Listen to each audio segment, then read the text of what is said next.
Assalamu alaikum wa rahmatullahi wa barakatuh. This is Samar from the Naqabi Diaries, and I'm reading this book, The Ideal Muslimah, linked to the PDF version in the description box, inshallah. So today's segment is entitled, She is Not Envious, and we know that envy is, subhanAllah, a really big sin, and is one of the causes of inflicting evil eye on others, a'udhu billah. So it's something that as Muslims we need to avoid as much as possible. And subhanAllah, this section, it mentions actually the hadith where some of the companions were sitting with the Prophet Muhammad sallallahu alaihi wasallam, and a man came into the masjid, and his beard was dripping wet with from wudu, and he came and he prayed, and the Prophet Muhammad sallallahu alaihi wasallam, he said that this man is from the people of Jannah. And this happened a few days in a row until a couple of the companions, I think it was Abdullah ibn Amr ibn al-As, he followed the man and decided that he was going to stay with the man so he could see what this man does, which is different, so that he could adopt it, because obviously he wanted to increase in his doing good deeds. And when he stayed with the man for a few days, he realized that this man was not doing anything out of the ordinary. He wasn't even waking up at night to pray tahajjud or anything like that. So then he asked the man, what do you do? Because he heard the Prophet Muhammad sallallahu alaihi wasallam say that, he's one of the people of Jannah.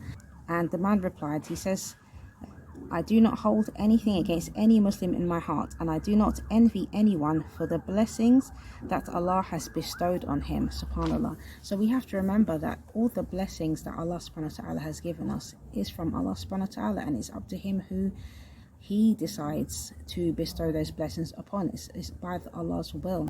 So we shouldn't look at what others have and become envious of them, subhanAllah, because the reality is everything that we have been given by Allah subhanahu wa ta'ala is a test as well as a blessing, and we don't know what we would have done had we been given what somebody else had, and we don't know the difficulties that that person is going through, even though they may be seemingly having more blessings than us, or maybe having more than us, what we conceive to be more. It's like that saying, the grass is always greener on the other side, until you get there, subhanAllah.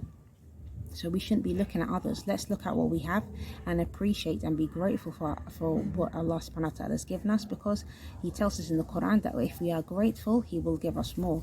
So we should be more focused on being grateful than we are on looking at what others have. And not only that, but the acts of worship that we do should cleanse and purify our hearts from having these kind of ill and bad feelings of envy and any kind of negative feelings like that, because that's what the acts of worship are supposed to be. They're not just rituals that we do without with emptiness. We're supposed to be focused and seeking the face of Allah subhanahu wa ta'ala through those acts of worship. So we should be focused and taking them very seriously, and with the intention that Allah subhanahu wa ta'ala will purify us from inside. And it mentions in this section as well about the woman who she used to pray all of her obligatory prayers, and she used to she used to give charity, and she used to commit so many acts of good deeds. But then the same woman, she used to insult and mistreat her neighbors. So the Prophet Muhammad sallallahu alaihi wasallam said about her that the woman would be in hell, subhanAllah, a'udhu billah. So we can see by doing countless good actions, or what we perceive to be good actions, if we don't have good intentions, if we don't have the right heart, if our hearts are not pure and connected to Allah subhanahu wa ta'ala, and we are mistreating others, subhanAllah, they will be null and void. Alhamdulillah for everything. Jazakallah khair for listening. Anything that I've said which is correct is from Allah subhanahu wa ta'ala, and anything that I've said which is incorrect is from myself, and Allah knows best. Assalamu alaikum wa rahmatullahi wa barakatuh.